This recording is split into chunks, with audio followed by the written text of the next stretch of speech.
Hey everyone, it's Angela Stevens with the podcast Refocus with Angela. And I am so excited about our guest today. You are going to love her. She is so full of information and inspiration. But I have today with me Kristie Kennedy. And if you have heard of her, she does a lot of speaking, she does coaching, she's an author, she's done a lot of different things. But I'm going to say here, she is the queen of Queenfidence, and we're going to get more about her. So, first of all, Kristie, thank you so much for doing this today. And please tell us a little bit about Queenfidence and what that means and why that makes you who you are. Thank you for having me, Angela. Queenfidence at the heart of it is a woman taking back her power. I am personally an introvert, and for many years, I often tell individuals I was like the turtle hiding in the shell. And I was just tired of hiding my own brilliance, hiding my greatness, hiding from me. And I wanted to be able to share how I got to the place of being a powerhouse leader. And it took some steps, and it's a lot of internal dialogue that happens on a daily basis. People think it's one and done. No, you have to keep building yourself up. You have to keep affirming who you are, who you desire to be. We have to keep reinventing. And so it's the ability to be confident even when you're not feeling confident, because that's one of the number one questions I get. Kristie, how can I be more confident? And what happens if you don't have the confidence on a particular day? There are many more emotions that we can tap into. We can tap into being grounded. We can tap into compassion. So I often help women be able to see that there is so much more than just confidence, but you can still portray yourself as confident, because confidence, if you look at it at the heart of it, they're just behaviors, right? There are days that I am not feeling confident. There could be insecurities running through the roof. But if I know the mannerisms of confidence, right, I can be that in the moment. It's a choice. And so I share my self help tools that I've used for over 30 years with others. I love that. And as you were saying that, all I could think of was, we're women of faith, and there are days, right, that other people can bring you down and bring your spirit down. And it's hard to bring us back up, but it's up to us, right? I mean, we have to make that choice, as you said, that we're not going to listen to those outside noises that can interfere, right, with your day or with whatever you've got planned. And I spoke to a few people about a little bit about this topic before the interview. As Kristie knows, I do a ton of research on her and just kind of before our episodes. And I asked a lot of women that question, and they said, when my husband or my friend or my mother or my child kind of internally attacks me in any way, it can pull me completely down in that day, and I can't pull myself back up. And I loved that question or that statement because I wanted to ask you, for those women, what would you say? Because we've got our internal voices, right, that can bring us down. And I want to talk to you about that. But what about the outside forces of other people and how they can how do you bring yourself up from that, especially when you've got to have game on to do something? Yes. It does require a deliberate intention, Angela. I call it stacking beliefs. So let's just say Betty said something that makes you internally start ruminating, right? Thinking of the negative. Well, if we're going to stack beliefs to cancel out that thought, that statement that was heard, we have to do enough of those statements. So let's just say Betty felt like you shouldn't be a CEO, and that's the ambition, the ambitious goal that you have. And so if you're stacking the beliefs, what it could look like is I was born to lead others. I have the gift to lead others. I am very intuitive. I trust in my greatness to lead others. You see that you just keep going over and over and over. You're stacking it to how many ever you need. If you need to get to 10 to get recentered and get refocused, let's win at 10. But if you need more and you're finding that you're still in that ruminating state, then more than likely we need to start repeating. I often write down those beliefs. There have been times where I challenge myself to do 50 statements. Like right now, I'm challenging myself to do 50 gratitudes a day. Sometimes I get to 25, sometimes I get to 50, Yeah. but that's how you quiet the external noise and the internal noise. Right. And so internal, and sometimes we can, it's hard to bring ourselves up because sometimes you just got to really reach down inside and pull up who you are.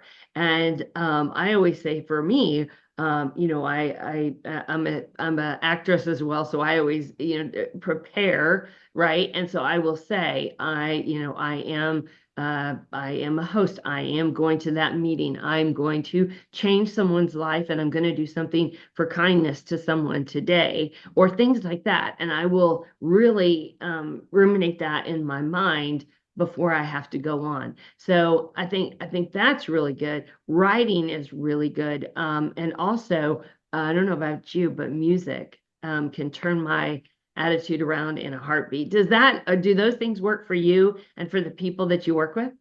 Absolutely.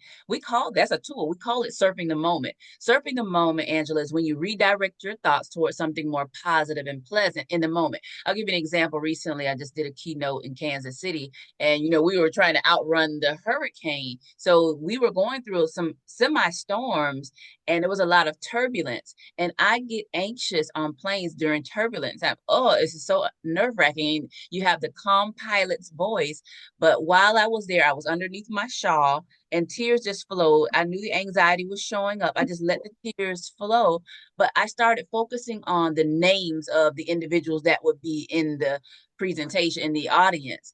And I didn't know their names. I just started making up names. That was me redirecting my thoughts towards something more positive. I'm going to Kansas for a purpose. So I don't want to focus on the turbulence that's making me anxious. Yes, yes. And something that we travel, so I travel quite a bit and I know you do too. But something that I have started doing recently is I do too. I get a little anxious, just like, okay, are we all right? Okay, what? And I almost make humor with it, but I have now started looking at the person next to me and seeing how they're doing. And if they are anxious, I always say, we're going to get through this. It's going to be okay. We're going to make it through this. And I what I've noticed is I get their mind off of it, and then they start being relaxed, which in turn helps me be more relaxed as well. And I've never done that before, but I found that that seems to takes your mind away from being anxious in that moment. And so I started doing that as well. And what's funny is the last time I did that, I was going to a conference to speak, and the girl that was sitting right next to me was going to the conference, and it was women all over. So I had no idea. So you never know, right? Who you're going to sit with, who you're going to bless, who you're going to inspire, right? And so I think you and I are both of that inspiration of encouraging others. And so that's something that it just came up when you said that. I completely forgot that I had been doing that, but I really try to do that because it's real easy to get into a book, right? When you're on a plane. But again, that's an opportunity, right? For all of us to turn and talk to that person. I love that. Keyword opportunity. You made me think about a quote I was reading, the London School of Economics. They were talking about the happiness variance when we help others. And that's a tool. You just help boost endorphins because that can combat the anxiety. But when we help others, they said if an individual helped others, they volunteered versus someone who didn't volunteer helping others, the person that volunteered, if they made $20,000 a year, it would feel like 75 to $100,000 a year that they were making internally. But Yes. boosting endorphins, that's a tool. Yes. So when you go out and speak, so this is all about focusing, right? So I have a question. So when you're getting ready to go, and it's just not one of those days, you're just not yourself, but you're getting ready to go on stage and speak, and you may have an audience of 10 or an audience of 3,000, right? And I always say it doesn't matter because all you need is one person that you can impact, right? But let's say you're just not there that day. What do you do to calm yourself down or to get prepared before you go on and speak? Mm. Oftentimes, I typically fast. That within itself calms me down because I know that anxiety is going to kick in. I've been speaking for 30 years, and I'm telling you, there has not been a speaking event that I did not feel anxious around. There was a time where I would be too petrified to even speak. So to even overcome that anxiety to do what I love to do. But one of the first things I do is I center myself and calm my body down with fasting so I can have a clear mind. That's the first thing. Typically, I do not eat before I speak. That allows me to stay light so I can have the stamina to speak for typically an hour, hour and a half at max. And the other thing is quiet. I'm often in nature before I speak, even if I travel. Um, this recent event, I went to the hotel's the jacuzzi and got in the jacuzzi the night before because I've been cramped up in a plane. So I'm really taking care of myself, mind, body, and spirit. I'm probably meditating, journal, a lot of journaling prior to reminding myself why I do what I do. I have a talk with Kristie, another thing that I do. Mirror work. I don't know if you're familiar with mirror work, but Of I look, course. Yeah. yes, With get myself ADHD, together. we call with ADHD in kids, we call that mirroring, right? Mm, So even with another person at a table, when they're doing something, if they're doing homework, you can be doing your work. So talk to us about what you do. You do that with a mirror yourself, right? Or what do you do? yes, I look in the mirror and I talk to Kristie. If I have to talk to Kristie, the 7 year old, the 30 year old, whichever version, I bring us all together that the journey has brought us to this place. You are well equipped. You are ready. If there are some insecurities popping up, telling me I cannot do what I do when I do it and how I do it. And so I get me together. I'm usually speaking in a compassionate tone. I'm proud of you. I'm doing a lot of affirming so I can be grounded and just be completely open to deliver whatever's in my heart. So I hope I hit the number right here, but let's say you're talking to Christy when she's 8 years old or 10.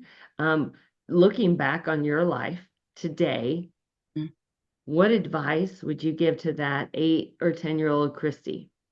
Mm. Kristie, Good question, isn't it? Yeah. I know I love it though, but one thing I remember about myself is that I love to be free. I would run up and down the dirt road with no shoes on. And now I'm this polished speaker. And one thing I strive to do is keep my inner child alive. So I would remind her that we are still free, no matter how many responsibilities you have.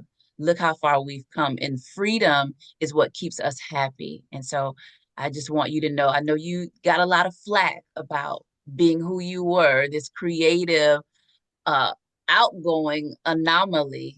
But I want you to know it's working for us. It's what keeps us grounded. And it made you who you are. Yeah. And how you handle things. I always say, I'm so fortunate to have a wonderful mother. And many kids weren't.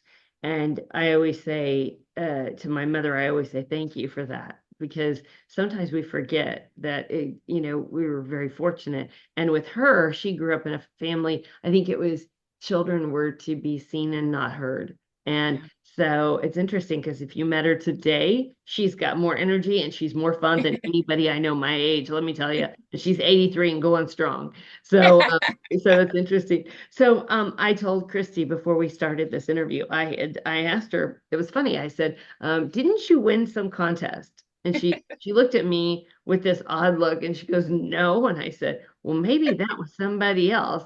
And then I looked through my notes and I said, actually, in September of 2010, you were crowned the American Image National Woman in Charleston, South Carolina.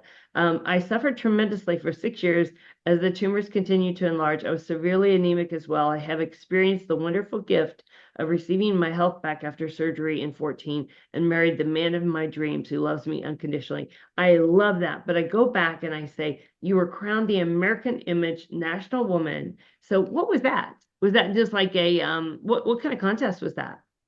Yeah, it was a pageant, and it was for women who were fighting for causes. And the cause that I had taken up was fibroid tumors because there was not a lot of awareness around fibroid tumors, especially amongst Black women, because we were the highest ones that encountered this challenge, health challenge. And so I remember having the fibroids, and I talked with my mom, and she had experienced them, but she never told me. Like, you could have Right, prepared me for this. I had right. no idea that typically, if it's a mother has it, the daughter has it, or siblings.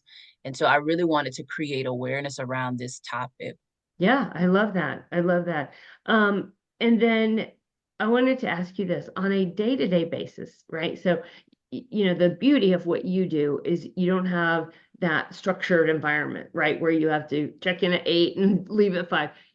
It's nobody sitting there saying, Kristie, you've got to do this today, or Kristie, you've got to do this today, right? So, take us through a normal day with Kristie and tell us, how do you get together in the morning? How do you pull it together? How do you make sure you get everything you got that you have to do done that day? Mm. Right now I'm in a season of transition and I was clocking about 30 hours on top of speaking and writing, doing mental health coaching. And so I released that contract and now I am creating this new norm. And one thing I did was I started with a vision of how I want to be in my day. And I'm going to pull it down. Oh, yes, please. The, I call it grounding for greatness. And so because I'm in a new season of my life, I had all G. So if I'm going to have my A game, I want to bring my A game. These are the things that I need to do for me in the day. Quiet time with God, that's my G. Bask in the beauty of gratitude for his goodness. Connect with my guy, heart to heart. Grounding with breath work for global expansion. I'm always thinking globally. And I know I need to ground myself because anxiety comes up. How are we going to do all these big things? Go for the gold in the goal. And oftentimes, for me as an ambitious leader, I can get so focused on the goal. I have a new goal. Okay, done. Let's go to the next goal. But I want to look at the gold, the riches in the experience. That helps keep me enjoying the journey when I'm looking at this book right now that we're editing over and over and over. And it's like alphabet soup. Get up and go to the gym or move my body in nature. So I'm either walking in nature with my dog or I'm at the gym moving my body. Carve out time for internal growth reflection and external gains assessments. And I often have give generously because that's how my mother raised me. She was very generous with others. And then playtime with my girl, Queenie, my dog, and then inspirational exchanges with my girlfriend. So to keep my A game on and keep Kristie happy, these are the things that I want to include in my day. So when I try to do like a set schedule, Angela, because I'm thinking, they say do this set time. That doesn't work for my creative, flowing personality. But if I'm living out of my values, I'm living from a purposeful space, that feels better for me intuitively. I love that. So, a new question I've been asking people on our podcast is, I have done, I'm a self-help junkie. I will always work on doing better for myself and others, but doing, really trying to do better. And I have monitored myself a little bit to say, what are the best times of the day? What is my best working time of the day? And I'll say mine, but I'm curious, what are the best times working of the day for Kristie? Because Kristie might be her best working self at evening or first thing in the morning. But what is it for you in this stage of your life? Yes. I like to glide into my day. My younger years, it was just few hours of sleep and it was let's grind. And so now I'm in the gliding state. And for me, the best hours, 12 and between 12 and 5, those are my peak times.